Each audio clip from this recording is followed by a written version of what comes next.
Good news is that ER and IR verbs do the exact same thing. You take the ER, you take the IR, and you drop it, okay? And then you add an ending depending on what your subject is. The bad news is that the endings are completely different. So now you have two new sets of endings, all right? So OSE, hemos, es, en, OSE, imos, is, and en, okay? That you also need to remember along with o, as, a, amos, ais, and an. Now, if you're one of those people that can recognize and see patterns, because I have students that are like that right away pick up on certain things, okay? If you look at the yo form, and you look at the AR verb, you would drop AR and you would add O, so it's yo hablo.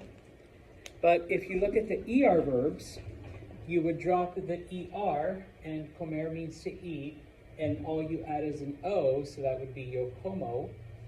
Vivir means to live, you drop the IR, and you just add an O, yo vivo. Yo hablo, yo como, yo vivo. What do all of the yos end in? O, okay? So pattern number one, all of the yo forms are going to end in O, all right, always.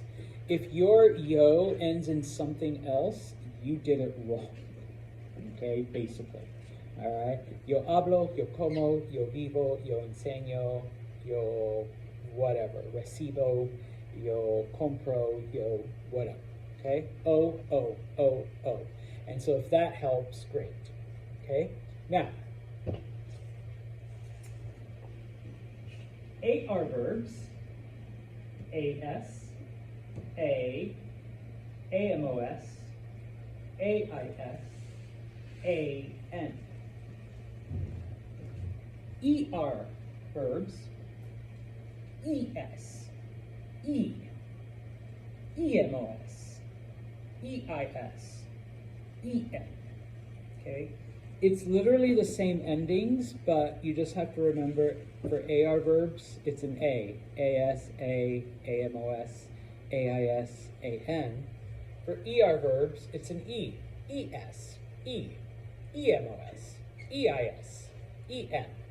Now, IR verbs kind of ruins it because this, and this are identical to these, okay?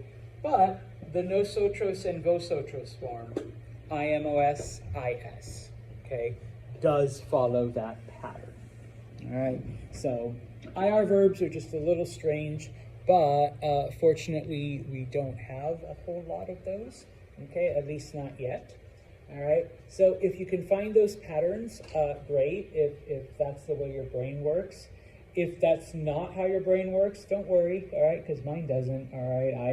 I mean, I point them out because I'm the teacher, but some students right away pick up on them, and that helps them. So if that's you, just remember that there are certain patterns you can look for that correspond to how the verb ends. But in this case, you drop the ending, OSE, hemos, es, en.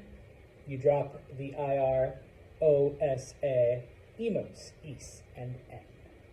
Okay?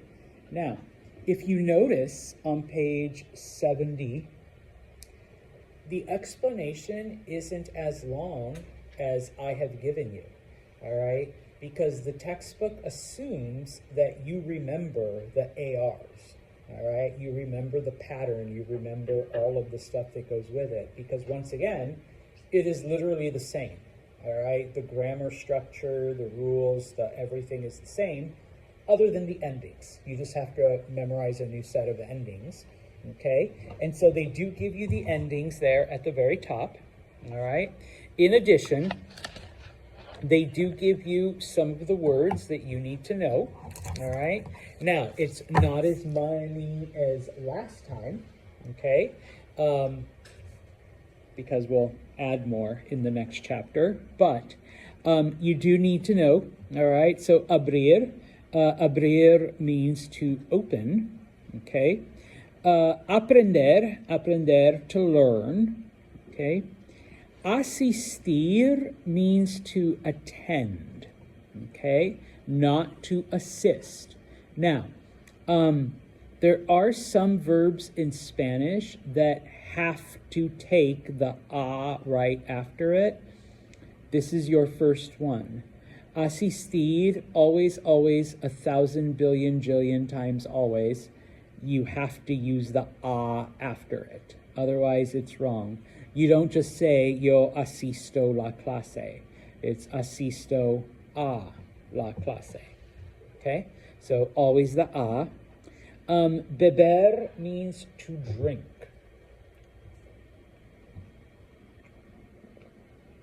Yo bebo el agua. Okay? Now, some of you already knew this. I really wasn't supposed to tell you before up until now. Okay? We learned a verb in the last chapter, tomar. Does anyone remember what tomar means? To take. All right? Tomar can also mean to drink. It has, and this is going to be true of a lot of Spanish words. They're going to have like multiple meanings that are completely unrelated to each other. All right? English does the same thing, so before you get all like annoyed. But you can say, for example, yo tomo español. I'm not drinking Spanish, I'm taking Spanish. But I can say, yo tomo agua. And okay, wait, is Sancho saying that he takes the water, or he took the water, or that he drinks the water? Okay? In that case, I drank it. Okay, yo tomo. But obviously, to avoid confusion, you can use beber. Beber only means to drink. It doesn't mean anything else. Okay? And of course, we're using ER verbs, so, you know, kind of have to use it. But some of you who have taken Spanish before, or who have learned Spanish some other way, maybe you use tomar. Sometimes I say tomar, sometimes I say beber. Okay? Just depends. All right? Comprender, to understand. Okay? Creer, to believe. Okay? Now, the next one, deber. If you recall, in the last chapter, I did go over the idea of compound verbs, all right, where you have an auxiliary verb and a main verb, okay, because you have two verbs expressing one action. Like I can say, Brady, I need to speak with you, okay?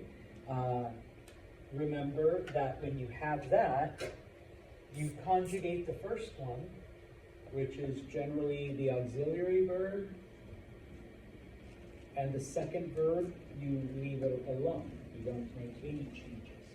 So, Brady, necesito hablar con usted. All right? I need to speak with you. So, change that, hablar, nothing. Okay? Why am I going through this? Because the verb deber is a helping verb, an auxiliary verb. Generally, we only use deber in a compound situation. Okay? Yo debo beber. Deber means ought to or must or should. Okay? I should drink. Debo beber. I should study. Debo estudiar. Okay? I should read. Debo leer. Okay? Unlike the ARs like desear, necesitar, or esperar, deber is rarely used by itself, although it can be. but you don't do it as often. Typically, debed is going to be paired with another verb, and that verb you're really not going to do anything with, okay? So you now have 4 helping verbs or 4 auxiliary verbs when you want to do a compound. Escribir, to write, okay? Leer, to read. Recibir, to receive. Vender, to sell, okay? And vivir, to live. So for example, yo vivo en Utica. I live in Utica. Cheyenne vive en la residencia. Cheyenne lives in the dorms. Okay? Preguntas. I know, not as many this time. Okay? Probably because we want you to focus on, shoring up, remembering. Drop the AR, drop the ER, drop the IR. OSE, hemos is N, OSE, hemos is N. Okay? So, if you go to the next page, por favor, 2-28, okay? They give you then 6 sentences, okay? And we're going to end a bit early today since a lot of you, a lot of people are absent. I don't want to get too far ahead without them here. So you don't just have to do this all over again, okay? But fill in the blank. Most of these, they give you the subject. For number 1, it's nosotros, because it's my roommate and I. And for number 6, it's his grandparents. So that would be they or ellos. Okay? For all of the other ones, the subject is literally right there. Okay?